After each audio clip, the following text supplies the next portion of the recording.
Abre comigo, por favor, a sua Bíblia no livro Evangelho de João, no capítulo 3. Perdão, 13. João, capítulo 13.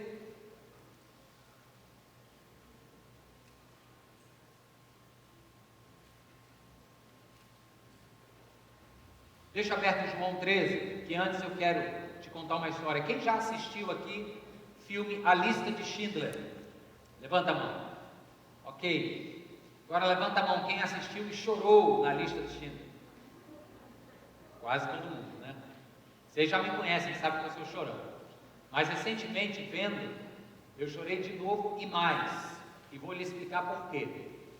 Porque quando em 1994 o filme lançou, como eu tenho um sobrenome judeu, então eu sempre tive um carinho especial e uma preferência por histórias que falassem do Holocausto, né, dos judeus, especialmente na época da Segunda Guerra. Então sempre me despertou muito interesse. E quando lançou esse filme, até pelo fato de ser do Steven Spielberg, aí eu falei, tenho que ver. E eu me lembro que nessa época eu estava recém-ingresso na engenharia elétrica na Unifor. E quando eu soube que a primeira sessão era tipo assim, 3 da tarde, eu combinei com meu pai, nós fomos juntos, e eu matei aula, estava me sentindo assim o máximo, né? Matando aula para ir para o cinema com meu pai, e foi um tempo assim de deleite, sabe quando a gente chora de emoção, de pena, mas ao mesmo tempo encantado e inspirado com o exemplo daquele alemão, dono de uma fábrica, que passou a empregar outros que seriam prisioneiros de guerra porque eram judeus, e empregando esses judeus ele passou a livrá-los da morte, dos campos de concentração. Depois que eu vi esse filme, eu me despertei mais ainda por conhecer a história dele. Naquela época não tinha tanta facilidade, a internet na verdade não tinha facilidade alguma. A gente conhecia por professores de história, por alguns livros que falavam especificamente do Holocausto. E eu me interessei demais por aquilo, e ao longo desses 20 e tantos anos, sempre que tem algo sobre Oskar Schindler, eu gosto de saber o que é.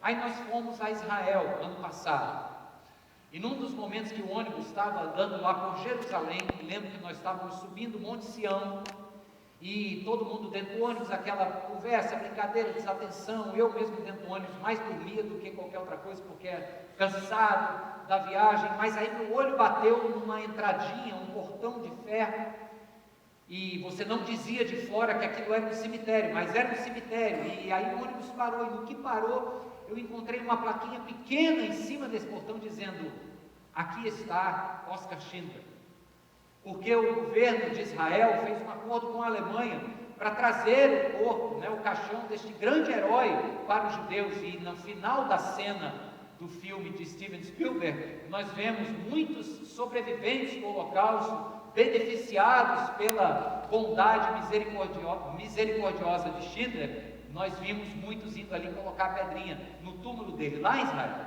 Então passei em frente e disse, meu Deus, eu e um diácono aqui da igreja que também gosta muito da história, será que dá tempo da gente vir visitar, colocar nossa pedrinha aqui no túmulo do ônibus? Não deu tempo.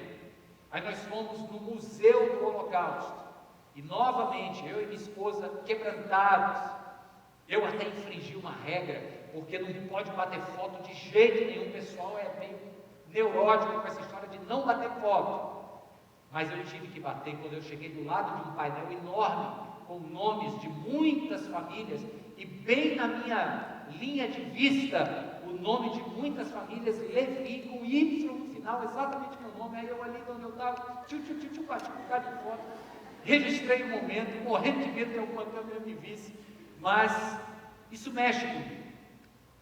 Aí depois, zapeando pela televisão, bati no filme A Lista de Schindler, e vou dizer para vocês, não consegui assistir, não consegui ver, pela emoção, pelo quebrantamento, também porque ia demorar muito, eu estava ocupado, mas a emoção foi mais forte do que havia sido todas as outras muitas vezes que eu assisti mais de uma vez. Desta última vez a emoção foi mais forte. O ponto que eu quero colocar para vocês tem muito a ver com o que nós vamos fazer agora ao longo do mês de março. enquanto estamos nesta série Páscoa, preparando o nosso coração. O ponto que eu quero lhes comunicar é o seguinte: quando a gente conhece uma história, quando a gente lê sobre essa história, quando a gente se torna inteirado dos detalhes, dos fatos da história. Recentemente eu dei de presente para minha esposa, porque eu sei que ela gosta, um livro chamado O Garoto na Caixa de Madeira. Era um menino que foi resgatado pelo Oscar Schindler. Então é a mesma história do filme, mas aos olhos de uma criança. Então, quando você vê a história de outros ângulos e lê e rememora e aquilo volta à mente, essa história vai ganhando um sentido maior. E quando eu fui rever o filme, depois de acumular todos esses dados e pesquisas, o filme ganhou um sentido tão imenso para mim que a emoção foi dobrada. Está claro? Faz sentido? Então veja só o que está diante de nós agora, no primeiro dia de abril. No primeiro dia de abril, domingo, nós estaremos aqui, culto único, às 6 da tarde. Fazendo o quê? Celebrando o quê? A ressurreição de Cristo. A ressurreição de Cristo é o momento, não é um momento importante, é o momento mais importante da história da humanidade. No Natal, o nascimento do Salvador é um momento muito bonito e importante. Agora, nascer, todo mundo nasce, é ou não é? Agora, ressurgir dos mortos, vencer a morte, voltar como prometera que voltaria depois do terceiro dia, que eu saiba, só um fez isso. Amém? E isso será comemorado no dia 1º. Então o que nós queremos fazer agora no mês de março? Nós queremos olhar para a palavra de Deus e queremos resgatar eventos pontuais e importantes da trajetória de Cristo. Queremos rememorar, queremos trazer ao coração, queremos deixar que essas histórias do ministério de Jesus nos ensinem novamente, nos aqueçam a alma, para que quando chegar no dia 1º, seja mais ou menos como foi eu diante do filme Tempos Depois, a gente se quebrante. Dia 1º, queridos, eu tenho uma santa expectativa do que Deus vai fazer neste lugar. Dia 1º, nosso coração há de transbordar de celebração, de alegria, de cântico de vitória, porque Jesus venceu a morte e a gente quer preparar a alma ao longo do mês de março. Amém, irmãos? Então pronto, João, verso 13, o pastor Gabriel já começou essa preparação no domingo passado, quando falou do Jesus que foi ungido em Betânia, também usando o Evangelho de João como texto base. E é no Evangelho de João, daqui até o culto de Páscoa, que nós vamos olhar esses momentos importantes da vida de Jesus. Então, João 13, a partir do verso de número 3. Dá para você ficar de pé comigo?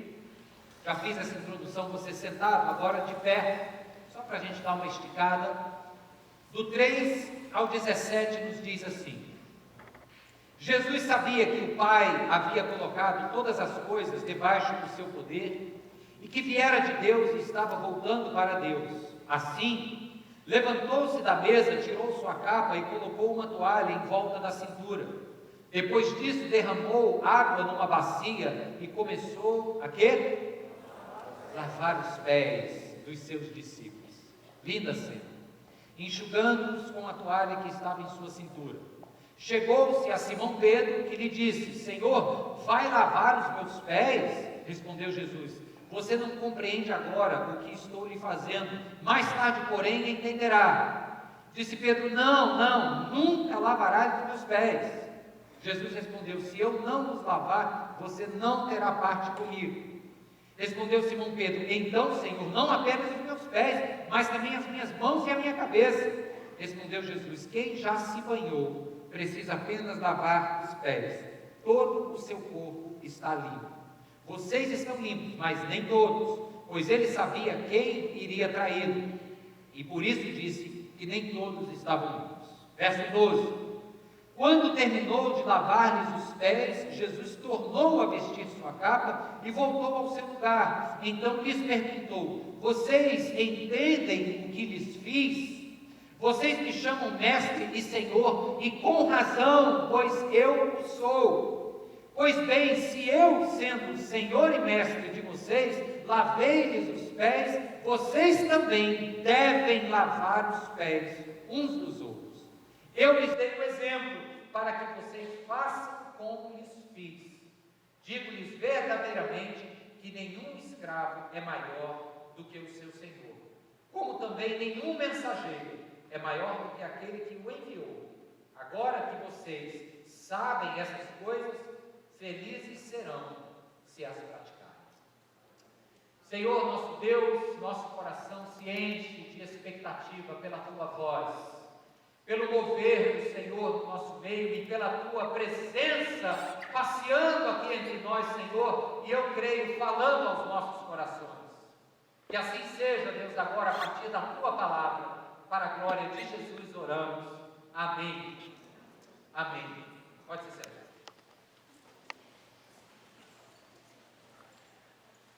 Os discípulos estavam à mesa.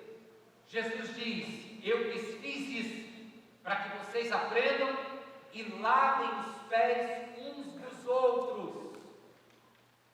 Tem uma história de uma professora que quis ensinar uma lição sobre altruísmo, sobre servir ao próximo. Uma lição que ensinasse seus alunos a não serem egoístas, pessoas que pensam apenas em resolver o seu problema e o resto que se lasca. Ela era uma professora do ensino infantil. E na educação infantil ela resolveu fazer uma dinâmica na hora da merenda. A tia prepara o mingau das crianças e serviu o mingau quentinho, saindo aquela fumacinha, colocou na frente de cada criancinha, dispôs os alunos em roda e antes de entregar a colher, as criancinhas já tinham idade suficiente, ela também queria ensinar sobre autonomia, comer sozinho, não ter que depender da babá ou da tia para dar na boca. Mas antes de resolver ali sozinho, ela disse: pessoal, vamos fazer uma brincadeira hoje. Todo mundo estica o bracinho. Aí a auxiliar da sala foi lá e colocou uma tala. Sabe o que é uma tala? Uma haste rígida e enfaixada, de modo que ela disse: mãozinha esquerda para trás.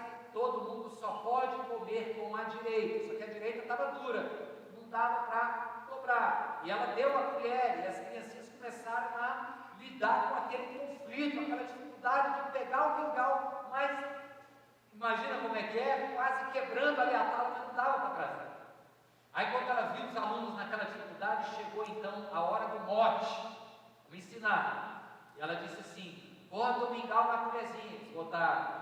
Agora abre o braço e vê onde é que a tua colherzinha alcança. E ela propositalmente dispôs os alunos à distância de aproximadamente um braço um do outro, de modo que quando o aluno esticou o braço dele, a mão dele chegou na boca do colega, e o outro que estava aqui do lado levou a mão e chegou na boca desse. Então eles viram e entenderam a lição, que um era para dar do seu mingau para o outro, e assim todos foram se alimentando. Bela lição, não é verdade? Ela tem um final, que eu vou contar só quando terminar hoje. Mas volta para a cena dos discípulos. Naquela época não tinha cadeira, ninguém ficava sentado à mesa, as pessoas se reclinavam, se apoiavam com o cotovelo, comiam com a outra mão, e os pés ficavam na direção do seu vizinho. Antes de reclinar-se à mesa para uma refeição, era um hábito não apenas de higiene, mas também de purificação cerimonial, lavar os pés. Não foi apenas um gesto qualquer que Jesus fez.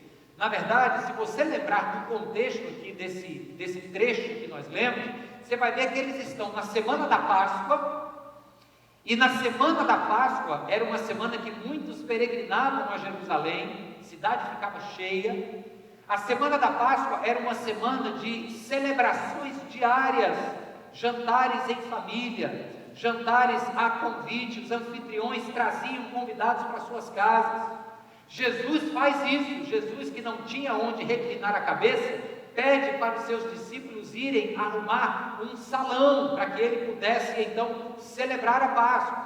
O cenário aqui é um jantar todo cerimonioso, cheio de importância simbólica da religião judaica. Afinal de contas era a semana da Páscoa, onde Jesus é o anfitrião e os seus discípulos os convidados. Então, qual era a tradição ou a regra da religião judaica? Quando você é convidado para uma celebração, quando você recebe esse convite para ir cear com alguém, você primeiro se banha, você se purifica. Eu imagino que se eu perguntar aqui, quem toma mais de um banho por dia? A maioria deve levantar a mão, né? Agora você sabe que esse é um costume muito dos países próximos à linha do Equador, né? A questão do calor, da umidade, etc. Mas mundo afora o pessoal não tem muito esse costume não. E lá na época, menos ainda, porque o banho não era apenas a respeito de você torcer uma torneira e ficar parado com a água caindo. O banho dava um trabalho, a água dava trabalho para ser buscada, dava trabalho para ser colhida e regada, etc. Mas os judeus seguiam regras bastante rígidas de higiene pessoal. Tem um livro muito interessante que conta a história de um médico, na Idade Média. Ele, na verdade, é um aprendiz de médico e ele quer estudar medicina na Pérsia. E na viagem que ele faz do interior da Inglaterra até a Pérsia, onde hoje é o Irã, uma viagem que duraria 2 anos, ele se junta a um comboio, uma caravana grande, e ao longo desses 2 anos ele se afeiçoa a um grupo de judeus que estavam viajando para fazer comércio também no Extremo Oriente. E uma das coisas que o Rob Cole, é o nome dele, percebe, esse filme tem no Netflix, vale a pena, viu? O Físico, muito interessante esse filme. Uma das coisas que ele percebe é que os judeus tomavam banho demais. Ora, Idade Média e Europa, o povo não era muito chegado em água não. Mas é uma coisa que ele percebia, esses judeus, eles se molham muito, eles se banham muito. Nada mais era do que a percepção das regras higiênicas e cerimoniais que o judaísmo tinha e tem até hoje, diga-se de passagem. Então, o que se esperava de um judeu que se prezasse era que, ao ser convidado para uma cerimônia, ele se banharia, seria um banho de purificação ritualístico, e ele então se dirigiria para a casa que o convidou. Só que no meio do caminho ele pegava poeira, ele se sujava, os pés ficavam sujos, a sandália era de couro. Couro é algo que esquenta, e ao esquentar umedece, aí você sua. Então nós estamos falando aqui de pé sujo. Não é pezinho acostumado a dormir com meia e creme hidratante lá dentro, não. É pé sujo mesmo. Então, quando esta pessoa que se purificou com banho chegava na porta do salão, sempre teria um escravo, um servo, preparado para receber cada convidado, lavar os pés. Era tanto uma questão de purificação, como também uma questão de refrigeração. Ficavam a palavra refreshed, como é isso em português? Refrigerados, aliviados, frescos, daria um frescor novo para eles. Só que Jesus não tinha onde reclinar a cabeça, não tinha um salão próprio e muito menos um escravo para botar na porta. É ou não é? Por isso que Jesus se levanta para lavar os pés deles e depois diz assim: era para vocês estarem lavando os pés um do outro. Não tem ninguém aqui à porta. Não tem ninguém para cumprir o que a gente precisava fazer para seguir a lei mosaica. Não tinha ninguém lá. O mínimo, o razoável seria, qual é a história da tala lá? Seria você ajudar o seu irmão. Seria você chegar a lavar o pé de um, ele vinha, tomava a bacia, lavava o pé do outro. Então, queridos, os discípulos estavam ali sentados, não atentaram para essa oportunidade de serviço ao próximo. E se você acompanhar o mesmo relato da Santa Ceia, do lava-pés, lá no Evangelho de Lucas, no capítulo 22, você vai ver uma discussão que os discípulos estavam tendo à mesa.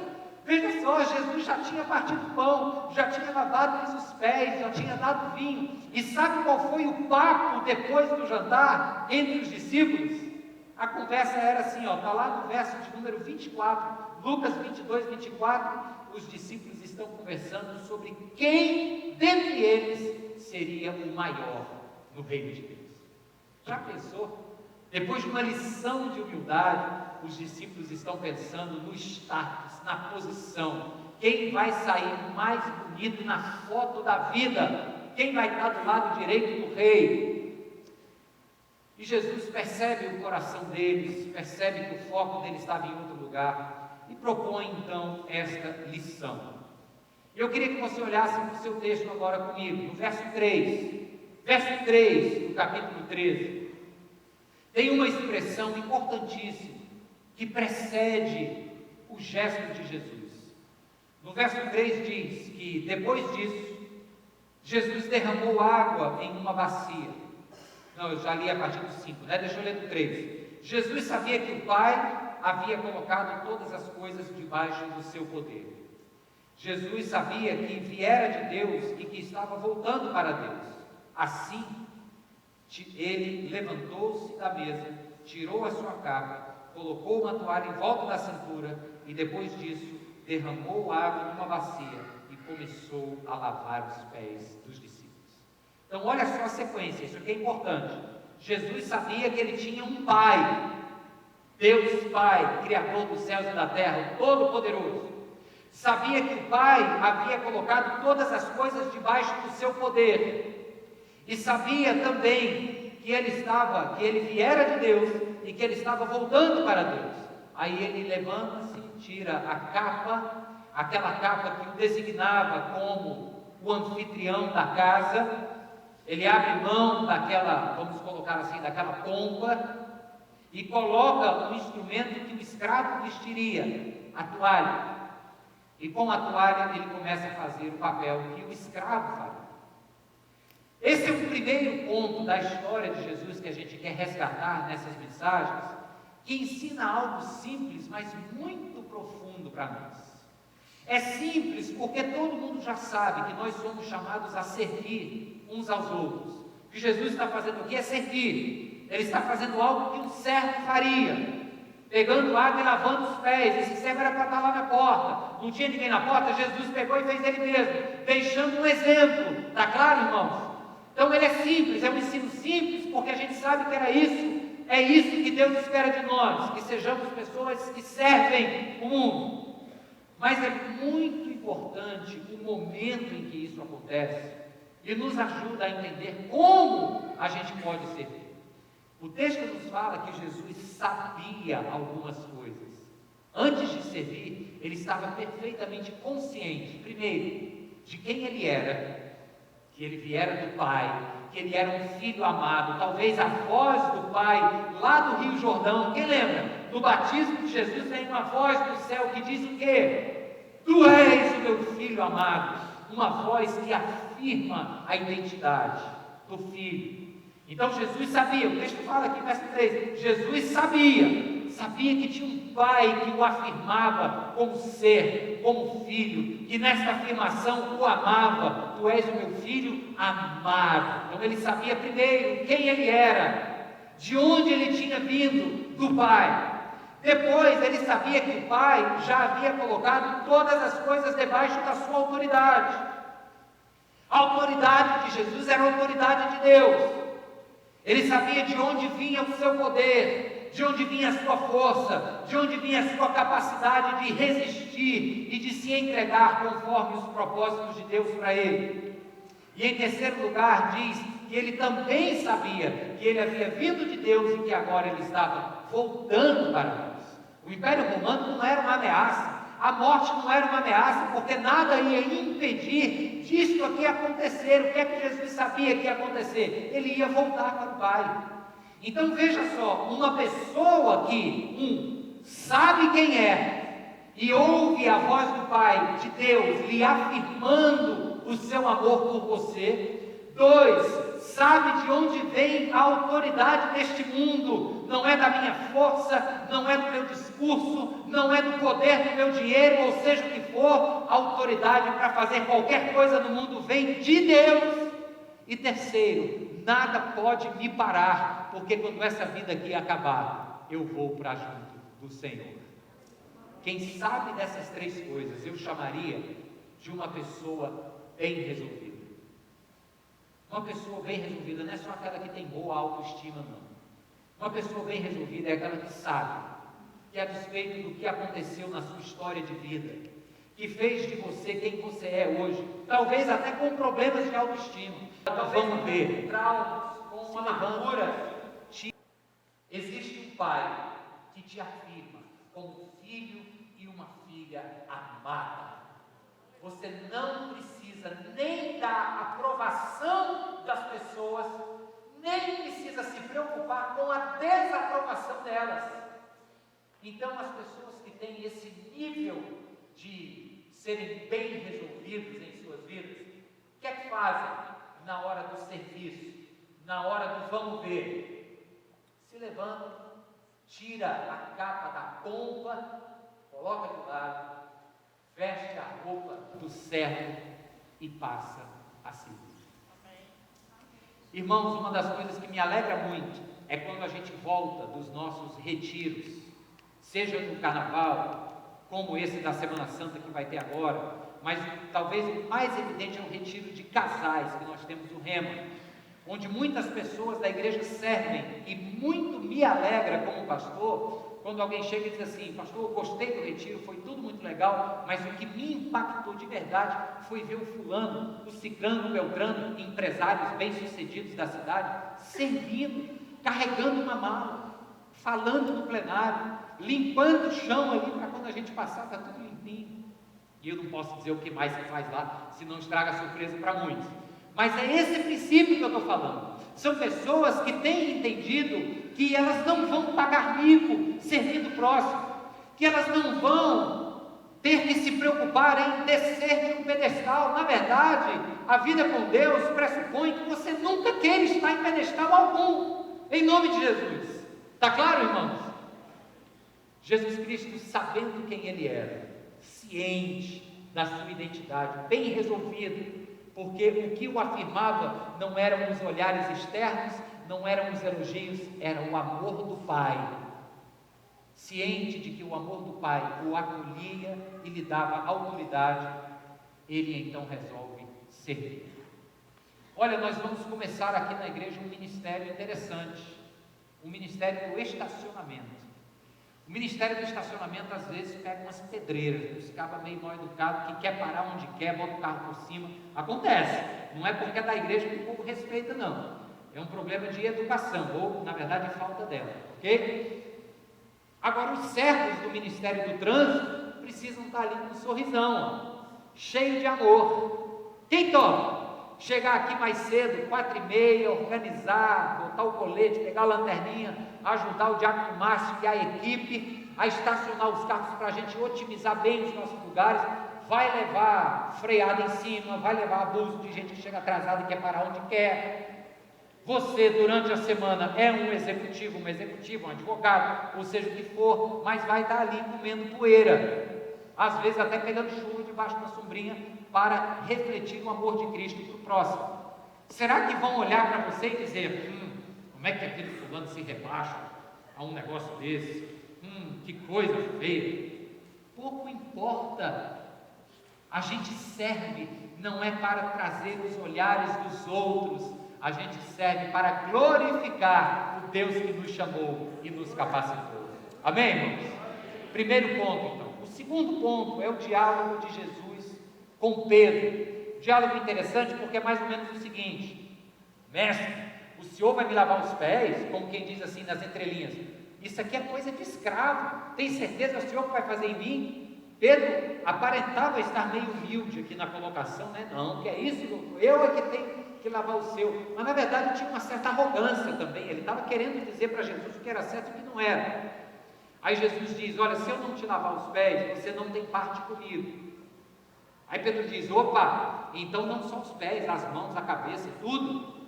Aí Jesus tem que respirar fundo para devolver então a resposta com o amor que lhe cabia e dizer: não, Pedro, peraí, você ainda não está entendendo. Quem já se lavou, qual era o ritual mosaico? Lavar-se primeiro, para depois a porta da casa, lavar apenas os pés. Jesus apenas relembra isso para Pedro. Quem já se lavou, quem já se banhou, não precisa mais lavar senão apenas os pés. É isso que eu quero te mostrar, Pedro. E esse diálogo de Jesus com Pedro, às vezes as pessoas entendem de uma maneira assim muito alegórica, muito simbólica, dizendo o seguinte, que o lavar do corpo é a salvação e o lavar dos pés é o processo diário de caminhada. Ok, é uma percepção, mas de maneira bem honesta, o que é que Jesus está dizendo? Jesus está dizendo para Pedro o seguinte: olha, Pedro, a necessidade aqui agora é lavar os pés. A regra que nós seguimos para estar cerimonialmente purificados diante de Deus, ela concebe um banho cerimonial e uma lavagem de pés. Se você já tomou banho, não precisa mais, agora é só lavar os pés e vamos para o abraço, a gente celebra aqui no jantar. Era isso que Jesus estava dizendo. E parece, irmãos, que essa é uma palavra necessária para nós hoje. Deixa eu explicar. É que tem pessoas que dizem assim, ó, não, a minha relação com Deus é muito pessoal. Sou eu e Deus. Não preciso de igreja, não preciso de pastor, de padre, nada, de Bíblia. Um absurdo. Não preciso de Bíblia, não preciso de nada. Sou eu e Deus. Deus me conhece, e eu falo, Ele me ouve, e aí o vento bate na árvore, o galho balança, e parece que Ele está falando comigo, aí eu ouço também. É uma doideira. O que Jesus está falando é o seguinte: olha aqui, camarada, tem um modo certo para você seguir, tem algumas coisas importantes para você fazer. Quer estar na mesa de Jesus, quer estar celebrando aqui junto do Deus encarnado, você quer desfrutar desta comunhão comigo? Jesus diz, então tem uns passos a serem dados. E deixa eu traduzir isso daquela época para nós hoje. Você quer ter comunhão à mesa com Jesus, no sentido de desfrutar da sua presença, de curtir intimidade com Ele? Não é de qualquer jeito, não é você em casa, sem fazer absolutamente nada. Você precisa estar ligado a uma comunidade de fé, você precisa estar vidrado nisso aqui, apaixonado pela leitura, você precisa desenvolver uma vida de oração, você precisa estar num grupo menor de pessoas que caminhem com você, para quem você presta contas e de quem você ouve uma prestação de contas moral da sua vida. Você precisa estar em comunidade, você precisa então vir aos cultos, você precisa ter o teu tempo de leitura e de oração. Existem disciplinas espirituais, jejum, ofertas e tantas outras coisas. Parece que as pessoas querem apenas o bônus da história. Não, eu quero estar à mesa com Jesus. Agora o negócio de me lavar, de ter que ir para a igreja, disso, daquilo e tal, estou fora, sou eu e Deus. Jesus está dizendo, se não cumprir, não senta na minha mesa. Quando eu digo cumprir, queridos, por favor, não entenda que é o cumprimento de regras para que você consiga o direito de sentar à mesa de Cristo. Não é isso, porque na cruz do Calvário, esse direito já nos foi garantido. O que nós estamos falando aqui vai além. Se você quer estar à mesa, no sentido de desfrutar da companhia, da comunhão diária com Cristo, você precisa fazer a sua parte. E o que é a sua parte? Ter uma vida de oração, ter uma vida piedosa, ter o desejo e a disciplina de ler as Escrituras. É isso que vai encher o teu coração, é isso que vai fazer com que você se sinta à mesa do Senhor. Amém, irmãos? Aí o terceiro e último ponto agora é uma palavra que Jesus coloca. A palavra que Jesus diz no final é algo tão importante para nós, tão importante. No final, eu me refiro aos versos 13 ao 15. No verso 13, Jesus diz assim: vocês me chamam de mestre e senhor, e com razão, pois eu o sou. Pois bem, se eu, sendo senhor e mestre de vocês, lavei-lhes os pés, vocês também devem lavar os pés uns dos outros. Eu lhes dei o exemplo, para que vocês, vendo o meu exemplo, façam como eu lhes fiz. A palavra de Jesus para nós hoje é quando Ele se apresenta como mestre e como senhor. O mestre, na cultura judaica, é o Rabeinu. O Rabeinu é aquele rabino maior, onde toda a vida da comunidade gira em torno dele. Ele vai dizer o que pode, o que não pode, o que é certo, o que é errado. Ele vai permitir ou não permitir, desautorizar pessoas a casarem-se umas com as outras ou fazerem quaisquer tipo de atividades. O Rabeinu, como se chama, é esse mestre maior. Inclusive a tradução desta palavra significa o nosso mestre. Jesus diz, vocês me chamam de mestre, ou seja, vocês estão afeitos a ouvirem o meu ensino. Vocês querem ouvir o que eu tenho para dizer sobre o que é certo e o que é errado, o que vocês devem ou não devem fazer. Vocês estão me chamando de mestre. O que eu faço, vocês estão observando porque querem fazer também, ok? O mestre tem os discípulos, os seus alunos. Sendo eles alunos, eles ouvem o que o mestre fala, e eles têm a liberdade de chegar e dizer: não, isso daqui eu não consigo, ou eu não gosto, ou eu não quero, ou eu não vou fazer. O mestre e o aluno têm esta relação permissiva, onde o mestre ensina, mas cabe ao aluno decidir se vai seguir ou não. Está claro? Só que Jesus disse: eu sou mestre, mas eu também sou Senhor.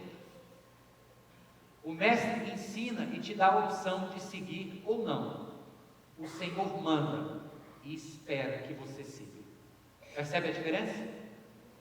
Para a cultura ocidental atual, é muito comum as pessoas quererem se relacionar com Deus apenas olhando para Jesus como um grande mestre. Nos é extremamente conveniente olharmos para Jesus como mestre.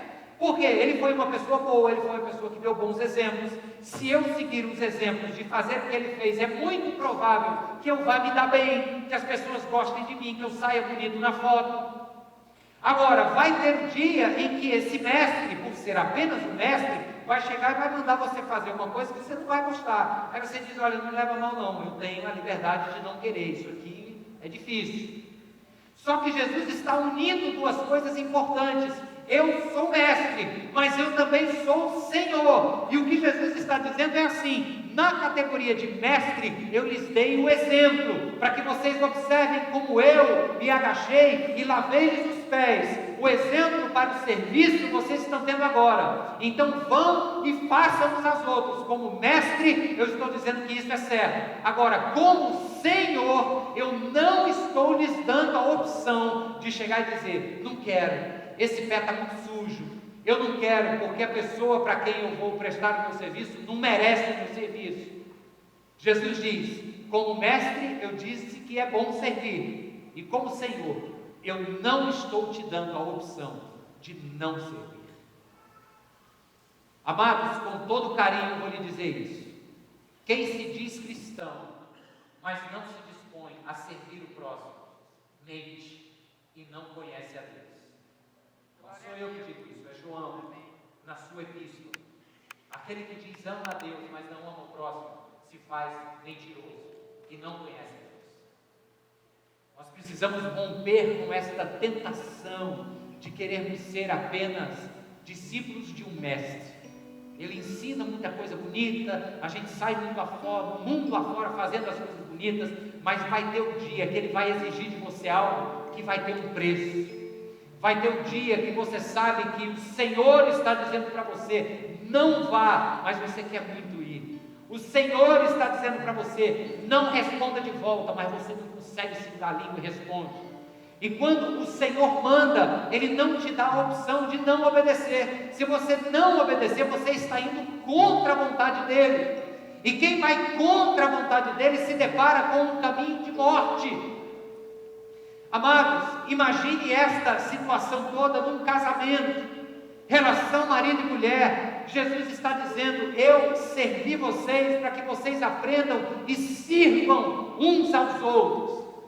Ele está dizendo que um casamento só vai dar certo se os cônjuges estiverem dispostos a, antes de quererem se afirmar como pessoas, porque tem gente que usa o casamento para se afirmar, usa o casamento para se satisfazer ou para satisfazer os seus anseios. Ele está dizendo: enquanto vocês estiverem nisso, tem tudo para não dar certo. O casamento é um espaço onde as pessoas se servem umas às outras. Serviço ao próximo. Falei do casamento, imagine isso num ambiente de trabalho, com o seu colega, é exatamente aquele chato, aquele mala, aquele cara que você sabe que de vez por outra fala mal de você. O que você vai fazer? O mestre disse assim, levou uma bufetada, vira a outra face. Lhe perseguiram? Saiba que eu também fui perseguido. Louve a Deus por estar sendo perseguido, e ore por este que te persegue. Isso é o que o mestre diz. Mas esse mestre também é Senhor, e ele está dizendo o seguinte: quer continuar na bênção nesse ambiente de trabalho? Quer ver essa pessoa se dobrando diante da cruz do Salvador Jesus Cristo? Ora por ela, vira outra face, abençoe a vida dela. É o Senhor quem está dizendo isso. Você pode chegar e dizer: não, eu não vou fazer. Ok, caminho de morte. O que é a morte? Morte é rompimento. Essa pessoa fica sozinha. Essa pessoa se transforma em alguém azedo, em alguém amargo. O remédio para isso é seguirmos a palavra do Mestre. Eu lhes fiz e lhes dei o exemplo para que vocês vão e façam o mesmo. Amém? A história da professora na sala de aula. Vou terminar agora. Ela nunca imaginava que ela própria teria a lição que teve. Ela enfaixou o braço dos alunos, os menininhos ficaram difíceis de conseguir. Ela mostrou que a verdadeira lição não era eles resolverem seu problema, mas era virar para o colega. E ela se deu por satisfeita quando os meninos viram: olha que legal, fulano, bota o braço para cá que eu boto o meu para lá. E aí todo mundo comia com o auxílio do outro. E aí, lição dada, brincadeira acabada, ela tira a faixa do braço, vamos chamar do Joãozinho. O Joãozinho não pensa duas vezes, pega o potinho do mingau que estava ali na frente, traz, começa a pegar mingau da borda e continua dando na boca do colega. E a professora disse: não, já acabou a brincadeira, pode comer o seu mingau, é hora da merenda. Aí ele disse: professor, é porque a minha mãe disse que na borda é mais frio, meu colega não estava conseguindo comer porque eu estava pegando no meio, mas agora eu consigo pegar da bordinha. E continuou a dar. Aí Jesus diz assim: sejam como crianças. Ele já podia estar resolvendo o seu próprio problema, mas ele escolheu fazer algo pelo próximo. Sabe, irmãos, nós cantamos agora: menos de mim e mais de ti. É exatamente o ponto dessa palavra hoje. Jesus Cristo nos desafia a tirarmos a capa da nossa pompa, nos ajoelharmos diante da vida, diante daqueles que precisam, e lavar-lhes os pés. Às vezes vai ser humilhante para você, pode ser que seja desagradável, porque a pessoa que está diante de você, no seu juízo, não merece o que você vai fazer por ela. Às vezes é o cônjuge que te ofendeu, às vezes é o colega de trabalho que está doido para te passar a perna, às vezes é alguém que você simplesmente não vai com a cara, mas o Mestre disse: façam, porque isso é bom, e eu lhes oriento assim. Mas o Senhor está dizendo: façam, porque vocês não têm outra opção para viverem uma vida plena e abundante, a não ser servindo o próximo, seja ele quem for. Que Deus nos abençoe e nos fortaleça, para a glória de Jesus. Amém. Amém. Louvado seja Deus.